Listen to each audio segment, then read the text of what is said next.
తాను విద్యాశాఖ మంత్రి అయితే కార్పొరేట్ స్కూల్స్ బంద్ చేపిస్తానని మంత్రి కోమటిరెడ్డి వెంకటరెడ్డి అన్నారు.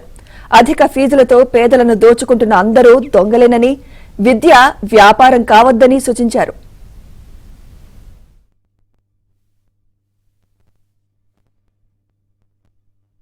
ఎందుకు పోతున్నా ఎవరికి అర్థమైతలేదు.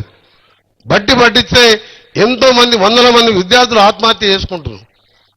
నాకే ఇట్లా ఛాన్స్ వస్తే తప్పకుండా నేను ఎప్పుడైనా ఎడ్యుకేషన్ మినిస్టర్ అయితే మాత్రం ఈ కార్పొరేట్ స్కూళ్ళన్నీ కూడా బంద్ చేసేది ఖాయం. గవర్నమెంట్ స్కూళ్ళన్నీ చదువుకోవాలి.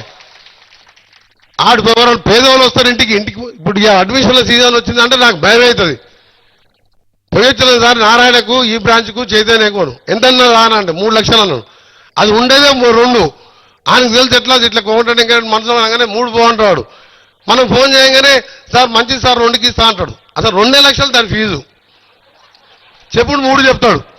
ఎంత దొంగలంటే వాళ్ళ గురించి ఎంత తక్కువ మార్చాలి అంత మంచిది. నాకు కోపం వస్తుంది. విద్యను అమ్ముకోండి, విద్య వ్యాపారం కాదు. విద్య అనేది నాన్ ప్రాఫిటబుల్.